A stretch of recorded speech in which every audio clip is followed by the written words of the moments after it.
Downside for me was when we got to Harvey and I saw like loads of the people up front, and I know we harp on about this all the time. There was way too many motos with the groups. Like they need to sort something out about that, because you've got 8 motorbikes with the front group, and it's just like, why do we need 8 motorbikes? People say the coverage. Half these bikes didn't even have a camera on them, and that really does wind me up, because they need to do something about that, and not many people address it. All of us athletes spoke at the end, like, who saw it, and we're like, this is bullshit, people don't say it enough, and races just need to be more on it, because it does affect outcomes of races, and you can't say that amount of motorbikes didn't have an impact with the race. They definitely did, and it's just like, results might have been the same had they not been there, but at least give us a fair race so we can see what the results would have been like, because that was bullshit. They were actually in the group, half of the motorbikes, and not being funny, but I know what it's like from when I was in Switzerland like that. If someone's going to get dropped, or you want it a bit easier, move 50 centimetres to the left, and you save 50 watts instantly. Do you know what I mean? So you just don't get dropped, And if they're in front, I mean, even from the study what we post, one motorbike 40 metres in front is 3%. You get 3 motorbikes 40 metres in front, you're probably saving 10%. So instead of doing 300 watts, it's 330. It's just, they need to sort that out. That was massive down there, because I knew then when we saw that, if I'm honest, once we saw that, I knew the podium was gone, and it was just like, your head just kind of goes. You're like, all right, 8 motorbikes for the lead group. Well, there's no way. That's it. That's the race gone. We're racing amongst ourselves in this group now, and that's frustrating. That's not what racing should be about, in my eyes. It should be an honest, Did this do something to you mentally when you came off the bike? And I think so you came off the bike, and I think the deficit was something like 10 minutes, wasn't it, to the lead? I wasn't actually too bothered about that, because I thought Sam was going to blow up, but it was only like 4 and a bit minutes to second place, I think, or some 4.5 minutes to second. So it was pretty decent, to be fair. Like, if I'd have been in the Leon Chevalier group, I think it might have been like 2 minutes or something, like, a minute and a half. So, but what might it have been? Do you know what I mean? Like, I won't go in anymore, because it just sounds like a broken record. It sounds like sour grapes, but it is very frustrating. I wish they'd sort that out, like, especially when you emailed them like 2 days before, after watching the women's race, But anyway, you can go on about it as much as you want, can't you? It just seems like racing. Well, the hard thing of this is they do have briefings, probably about 100%. Saying that they need to be cautious and all that. But the people that drive the motorbikes, I would say 9 out of 10 of these drivers probably don't have a flipping clue what a triathlon is and what a triathlete is, and what kind of impact a motorbike has on a cyclist. And then they'll just look around and think, all right, I'm 20 meters up front, I'm miles away. This is probably not an issue. I think it's just lack of knowledge, really. One thing what they should say is, if you want to be a motorbike driver in a triathlon, in a professional race, there needs to be a course, and you get told all this on the course to get your accreditation to do it. So you're experienced and you're shown the advantages it has and where you have to position yourself, because there needs to be more education for the actual riders. Then that way, it wouldn't be the organisation that has to brief these riders.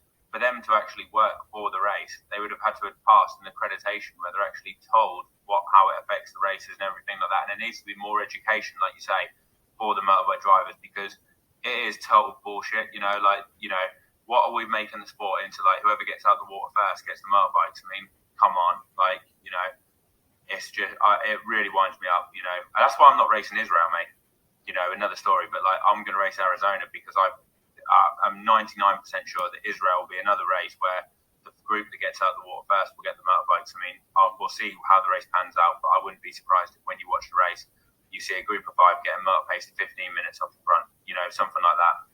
Would you be surprised about that in that race? If you see it, you can tell what kind of races have it, can't you? And you say it based on because it's a flat and fast course, and also because flat, fast, franchised out race, so I just don't think there'll be enough education amongst the race organisation to tell the motorbike drivers. They'll be thinking they're getting good coverage. They'll want a fast time, so they won't care about telling the motorbikers to do it because it looks great, and then it sells more out to more people, because they all think fast course, fast time. Yeah, I'll enter that race next year. I can just tell, mate. Like, I've seen 70.3 Dubai, and every year that gets pulled. The people get pulled along every year by motorbike. You know, if you don't make the front group in Dubai 70.3, then as a pro, don't even bother putting an entry in. You know, you're not going to be in the race. You know, it's simple. You know, well, you have to look at the race. Yeah. Hopefully, Ironman Israel is going to prove us wrong. But anyway, so Ron, you're starting to run. It's going to be a draft fest. It's going to be a draft fest. I guarantee you. Oh no, you never know. Israel is quite innovative, and who knows? They won't even have motorbikes, but just helicopters and drones. Tuk-tuks. You'll be drafting tuk-tuks. Yeah. Alrighty, guys, welcome to the video. So you've just seen Joe Skipper, or you've heard Joe Skipper talking on his podcast about his disdain with the, impact of the motorbikes on the race at the Ironman World Championships Kona 2022, talking about how the lead pack had a, unfair amount of media motorbikes and that not all of them were even media motorbikes. At one stage, he said, coming to Howie, up to 8 motorbikes at around that pack at one time. And we see, we know Sam Laidlaw had a few motorbikes around him at any given time.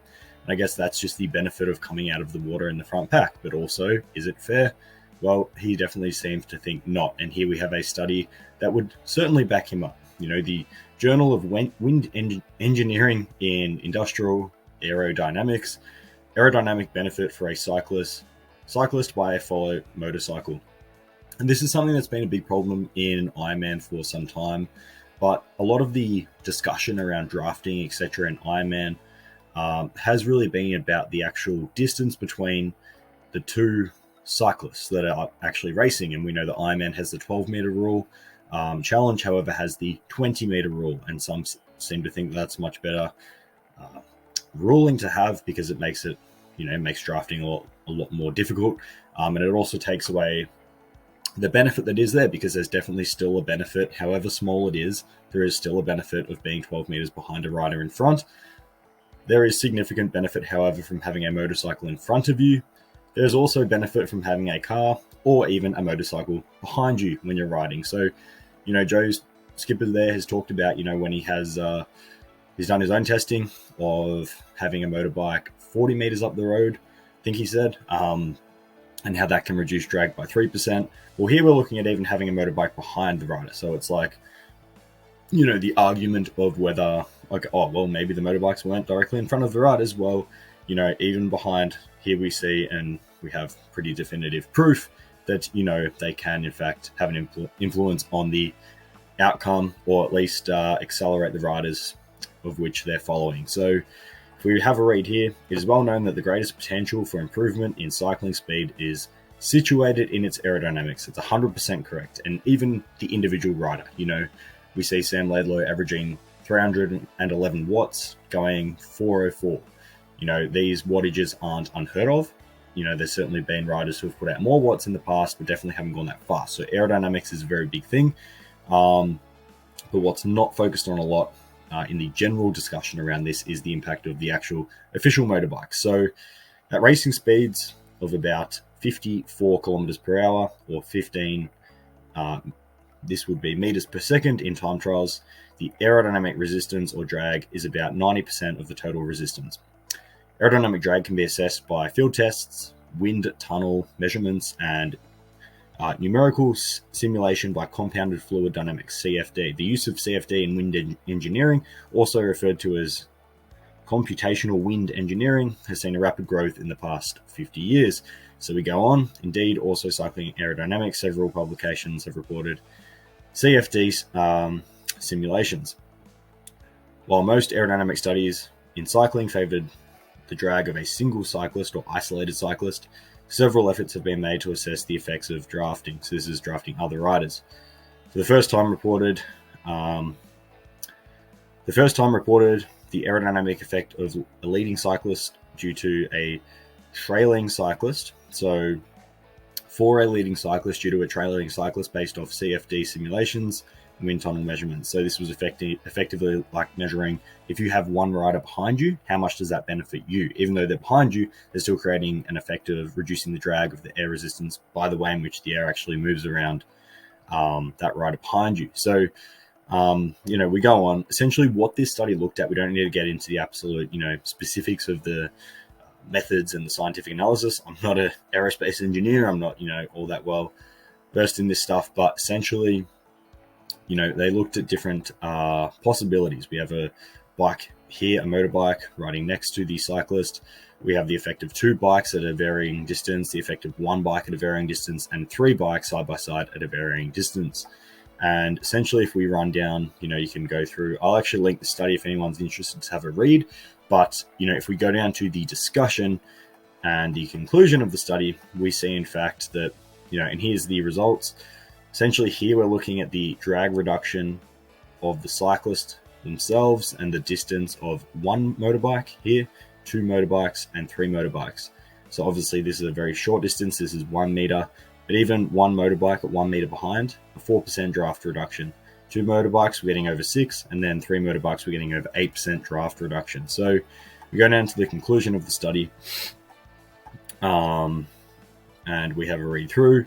Essentially here, the results indicate that the draft or the drag reduction goes up by 8.7% for a single trailing motorcycle and to 13.9% for 3 trailing motorcycles at a distance of 0.25 meters behind the cyclist. So that's only 25 centimeters. So that's not a realistic distance in which they would be sitting. But we go down.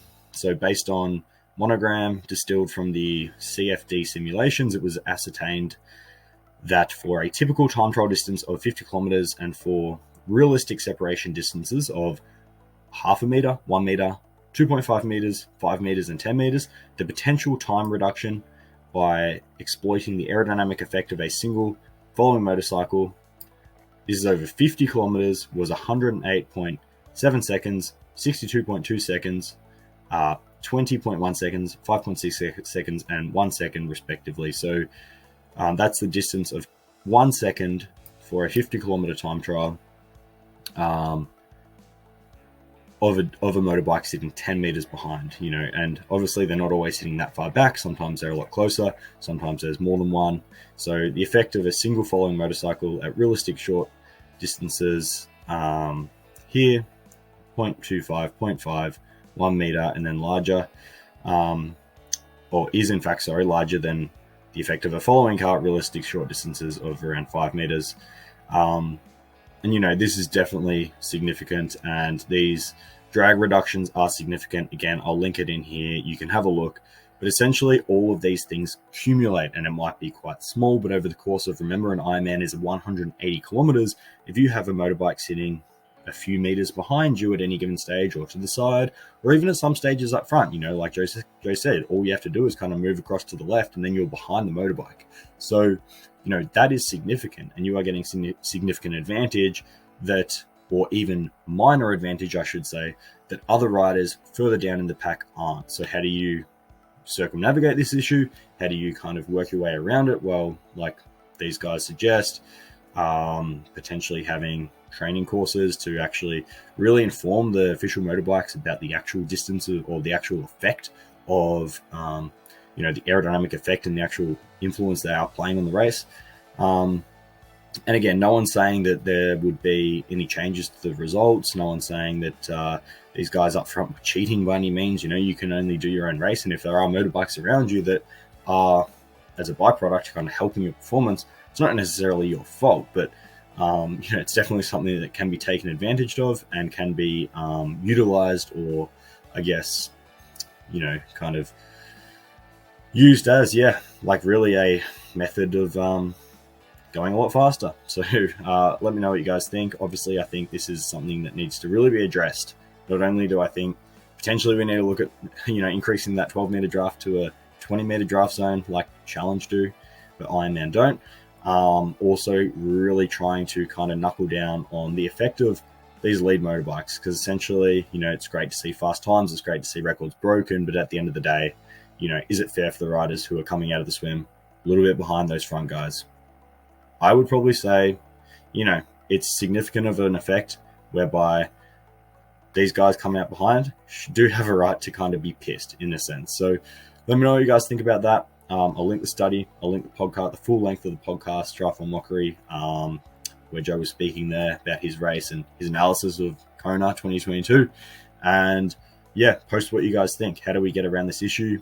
Do you think it really gave an advantage to the guys up front? Laidlow, Gustav, Blumenfeld, Max Newman, Ditlev, even though we got a drafting penalty, etc. So hope you guys enjoyed that. Take care, and I'll see you in the next video.